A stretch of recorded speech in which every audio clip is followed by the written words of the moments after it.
دودھ کا دھلا ہوا ہے اور اس نے کوئی فراڈ نہیں کیا اور اس نے کوئی ان کے پیسے نہیں دینے، نہ ہی ان کے ساتھ کوئی جال سازی کی ہے۔ اب یہ درخواست فائل کی گئی ہے اور اس درخواست کے اوپر اب کل سماعت ہوگی کاشف ضمیر کی جو وائف ہے اس کی طرف سے۔ کل سیچرڈے ہے، اب سماعت یہ منڈے کو ہوگی اور تب تک جو ہے وہ کیا کاشف ضمیر کو جسمانی ریمانڈ پر پولیس کے حوالے رکھا جاتا ہے یا عدالت ان کو جوڈیشل ریمانڈ پر بھیجتی ہے، یہ معاملہ تو کل پتہ چلے گا جو عدالت میں کارروائی ہوگی۔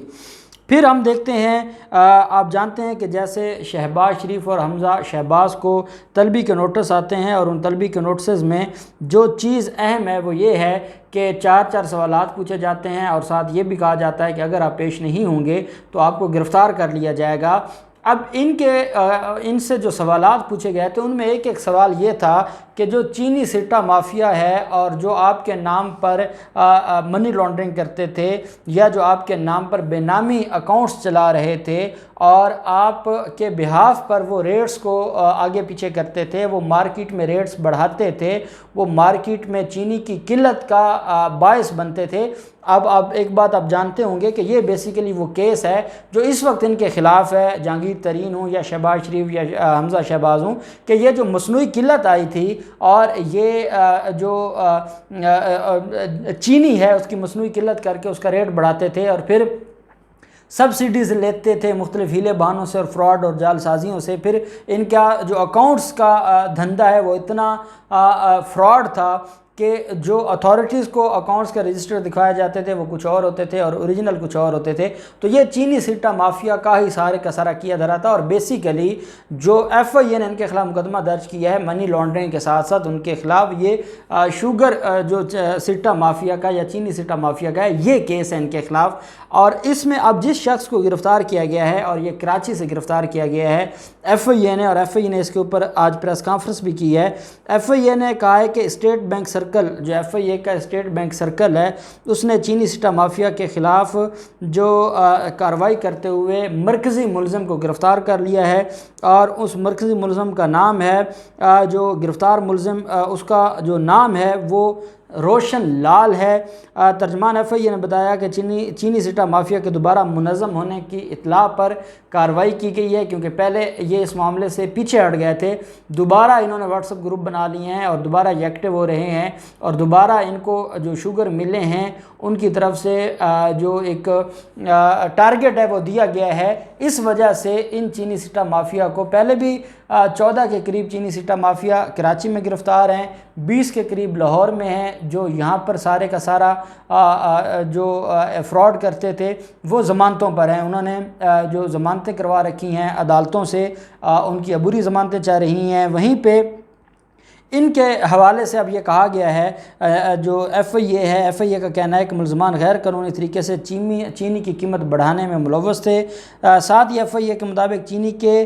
بلیک مارکیٹ اور ذخیرہ اندوزی میں بھی یہ ملزمان ملوث تھے اور یہ شریف خاندان کی شوگر ملوں کے لیے کام کرتے تھے اور شریف خاندان کے بہاف پر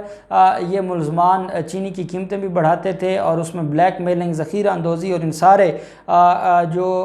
غیر قانونی دھندے ہیں ان میں یہ ملوث تھے۔ اور اب ان کے خلاف جو کارروائیاں ہیں وہ بڑے لیول پر شروع کر دی گئی ہیں اور کہا یہ جا رہا ہے کہ جو چینی سٹہ مافیا کا یہ بڑا ڈان پکڑا گیا ہے یہ بیسیکلی وہ ہے جس نے شہباز شریف اور حمزہ شہباز کے خلاف ایک ایک چیز اگلنی ہے، ایک ایک چیز بتانی ہے، اس کے پاس سارے ثبوت ہیں۔ کب ان کو کہا جاتا تھا ریٹ بڑھانے کے لیے، کب ان کو ذخیرہ اندوزی کے لیے کہا جاتا تھا، کب ان کو یہ کہا جاتا تھا کہ مصنوعی قلت پیدا کی جائے، ریٹ بڑھائے جائیں، یہ ساری کی ساری چیزیں جو ہیں وہ ان سے معلوم ہوا ہے۔ ترجمان ایف آئی اے نے یہ بھی کہا ہے کہ ملزمان بے نامی اکاؤنٹس کے ذریعے اپنے کام کرتے تھے، وہی بے نامی اکاؤنٹس کا دھندہ جو منی لانڈرنگ میں شہباز شریف اور حمزہ شہباز کا سامنے آیا تھا کہ کبھی کوئی دودھ بیچنے والا، کبھی کوئی کپڑوں کی دکان پر کام کرنے والا، کبھی کوئی کباڑیا، وہ جو لوگ تھے جو ان کے بہاف پر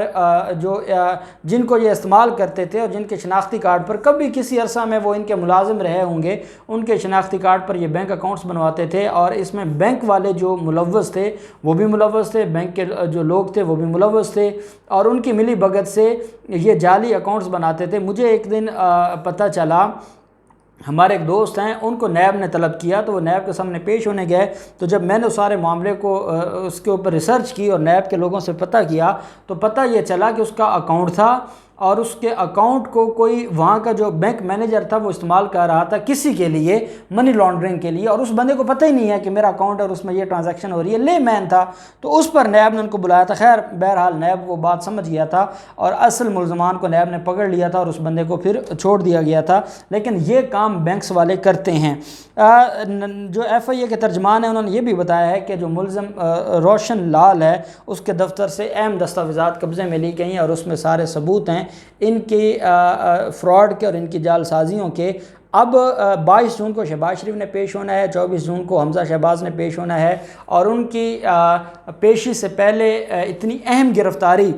جو ان کے بارے میں اور اس پورے کیس کے بارے میں ساری چیزیں جانتا ہے، جس کے پاس ثبوت ہیں، اور کل کسی موقع پر وہ وعدہ معاف گواہ بھی بن سکتا ہے، تو اس کی گرفتاری سے شریف خاندان کے لیے مسائل بڑھ گئے ہیں، اور اب انہوں نے ہر حال میں کل یا کمنگ منڈے کو پہلے وہ عبوری ضمانتیں کروائیں گے اور پھر ایف آئی اے کے پاس جائیں گے۔ ان کو پتہ ہے کہ ایف آئی اے کے پاس جو ثبوت ہیں ان کی گرفتاری ہونی ہے، اس لیے وہ پہلے